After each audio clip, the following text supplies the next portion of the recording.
नमस्कार मित्रों, मैं हूं डॉक्टर हरिनिवास। चैनल का नाम है संस्कृत साहित्य एवं संस्कृति। महाभारत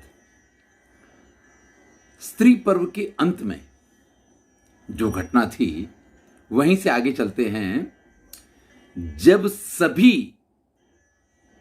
वहां उपस्थित लोग, विशेष करके जो स्त्रियां वहां हैं, क्योंकि पुरुषों की तो मृत्यु हो गई इस महाभारत के युद्ध में, वो अपने अपने संबंधियों को जलांजलि दे रही हैं। तो ऐसे में कुंती युधिष्ठिर से कहती है, सहिवा पूर्वजो भ्राता भास्कर मय्य जायतः कुंडली कवची सूरो दिवाकर समप्रभा।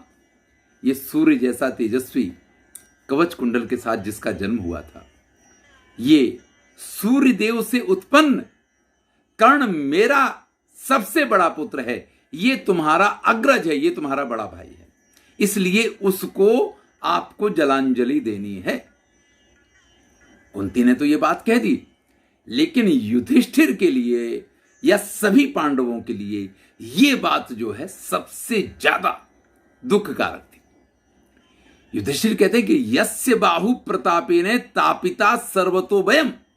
अरे जिसकी भुजाओं के पराक्रम से हम लोग हमेशा पीड़ित बने रहे, उस अग्नि जैसे तेजस्वी को आपने वस्त्र से, अरे भाई अग्नि को कोई वस्त्र से थोड़ी ढक के रख सकता है, और फिर भी आपने ऐसे अग्नितुल्य तेजस्वी हमारे उस बड़े भाई को इस प्रकार से वस्त्र से ढक के रखा, यानी उसके रहस्य को कभी हमारे सामने प्रकट नहीं होने दिया।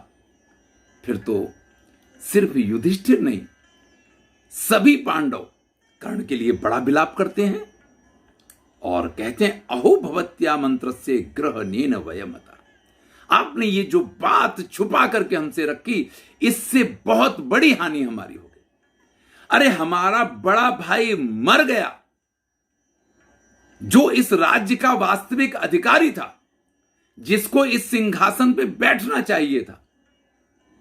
आज जितनी पीड़ा हमको अभिमन्यु के मरने से, द्रौपदी के पुत्रों के मरने से, या पांचाल योद्धाओं के मरने से जितनी पीड़ा हुई है, उससे भी आज अधिक पीड़ा हमको इस बात के लिए हो रही है कि जो कर्ण हमारा बड़ा भाई था, उसको हम हमेशा अपना शत्रु मानते रहे और उसके साथ शत्रुता रखते हुए ना सिर्फ उसके साथ शत्रुतापूर्ण व्यवहार किया, आज हम ही में से एक के हाथों उसकी मृत्यु हुई है, यानी अर्जुन के हाथों कर्ण मारा गया है।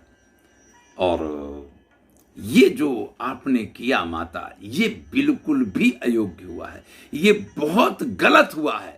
और फिर तो क्रोध में आए हुए युधिष्ठिर संपूर्ण स्त्री जाति को एक शाप देते हैं, अतो मनसि यद गुह्यम स्त्री नाम तन्न भविष्यति। जिस प्रकार से आपने ये बात अपने मन में छुपा के रखी है ना, आज के बाद कोई भी स्त्री किसी भी बात को, अगर उससे यह कहा जाएगा कि यह बात गुप्त है, इसको किसी के सामने प्रकट नहीं करना, तो फिर उस बात को वो छुपा करके नहीं रख पाएगी, वो अवश्य ही किसी ना किसी के सामने प्रकट करेगी। अब देख लीजिए, जो ये बात, जो इस प्रकार से ये शाप दिया है, उस शाप का पूरा जो असर है आज भी स्त्री जाति के ऊपर आप देख सकते हैं कि किस प्रकार से अगर आप कोई वैसी बात करें तो वो बात उनमें छुपी रह सकती है, लेकिन एक बार अगर आपने ये कह दिया कि इस बात को किसी के सामने प्रकट नहीं करना, तो फिर ये संभव नहीं है कि वो बात किसी के सामने प्रकट ना हो। फिर तो वो बात तो दूसरों के सामने अवश्य प्रकट होगी, और इसका कारण आप युधिष्ठिर के हिसाब को मान सकते हैं।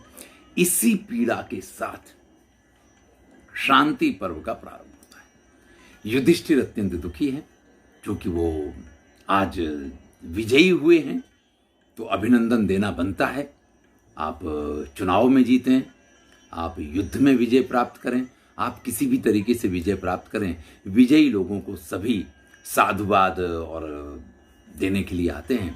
यहाँ नारद मुनि वगैरह कई ऋषि हैं जो वहाँ आकर के पहुँचे हैं, और जैसे वो वहाँ करके पहुँचे हैं, सबसे पहला जो उनका प्रश्न है उनसे युधिष्ठिर का, वो यही होता है कि महाराज, हमारे हाथों हमारा बड़ा भाई मारा गया है, हमें ये पता नहीं था कि वो हमारा बड़ा भाई है, तो ये सब क्यों हो गया?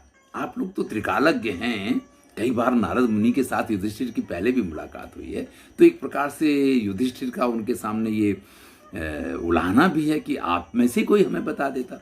हमें कभी इस चीज़ की जानकारी ही नहीं हुई।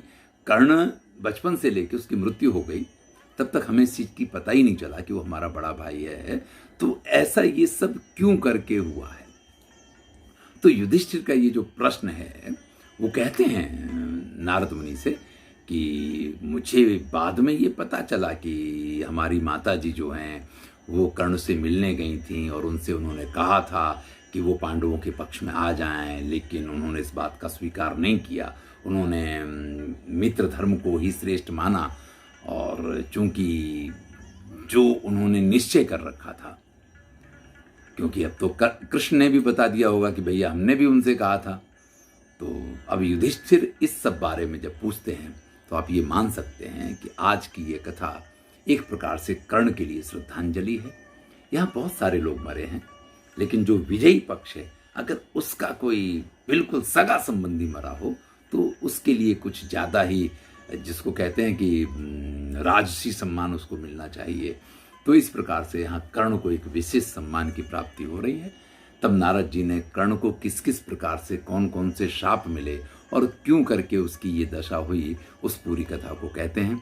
वो बताते हैं कि भाई दानवीर था कर्ण, लेकिन जब वो नवयुवान था तो एक दिन अपने गुरु परशुराम जी के यहाँ रहते रहते आश्रम के आसपास अगर कोई हिंसक पशु आ जाए तो उसका शिकार कर लिया करता था।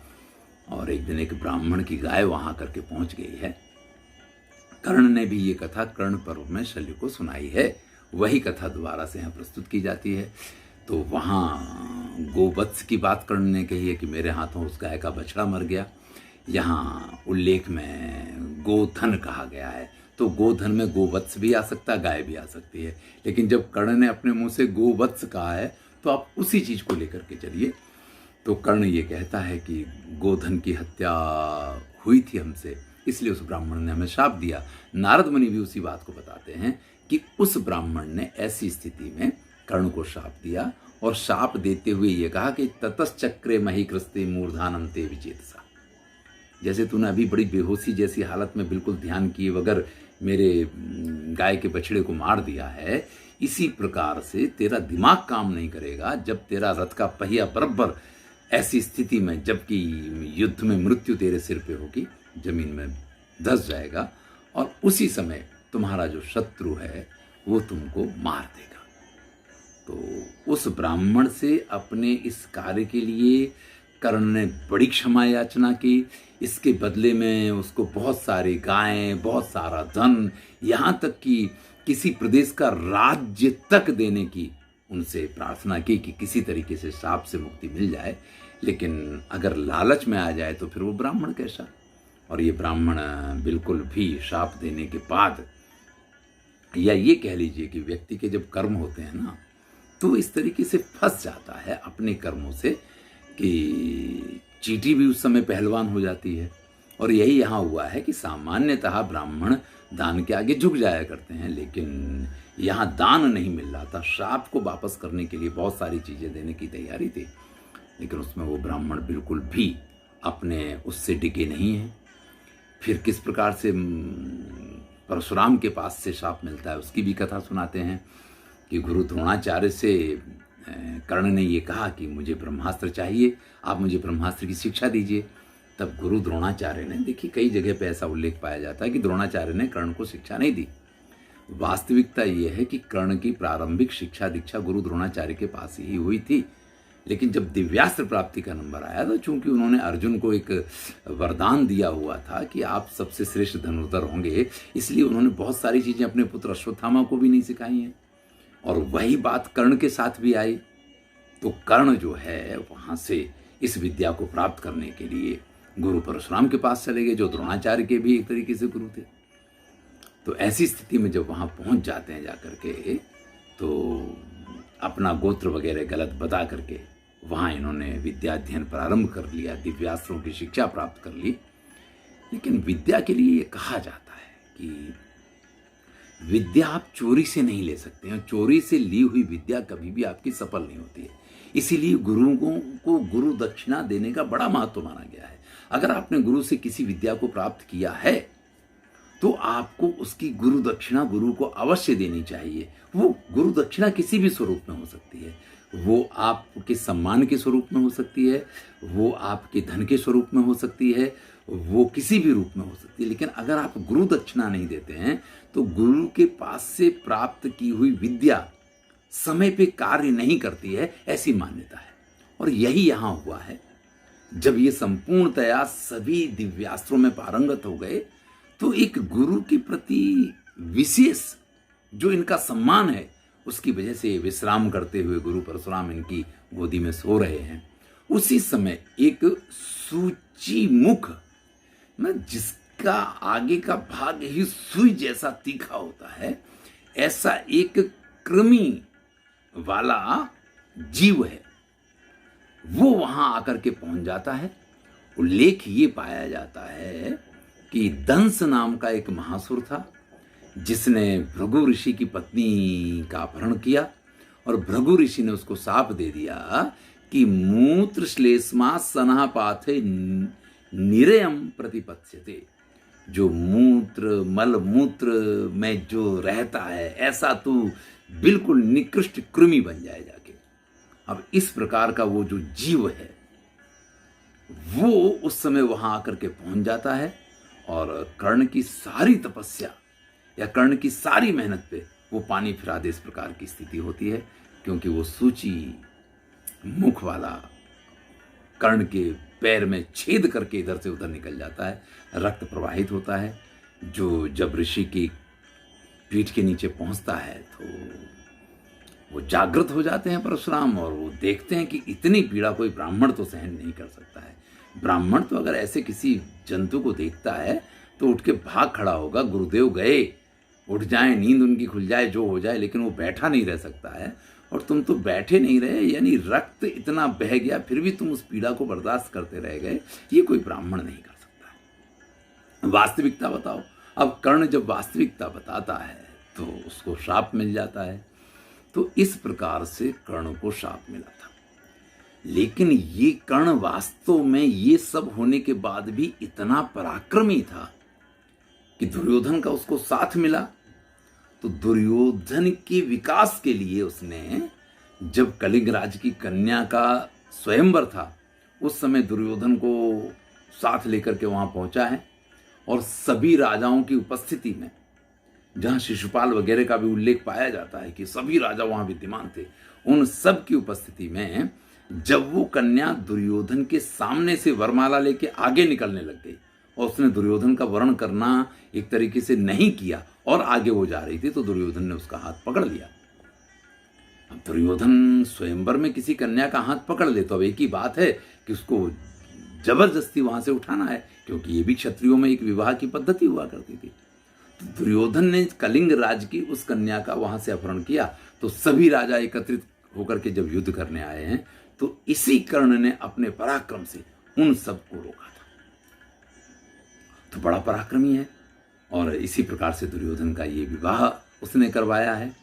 इसके बाद दुर्योधन को जब दिग्विजय करके सारा पृथ्वी का राज्य इसने प्रदान किया है, तो वहां जरासंध के साथ जब इसका युद्ध हुआ तो उसका भी वर्णन किया कि जरासंध के साथ युद्ध करने गए, और जब वो युद्ध पराकाष्ठा पे था, सभी शस्त्र समाप्त हो गए, तो बाहुकंटक युद्ध है।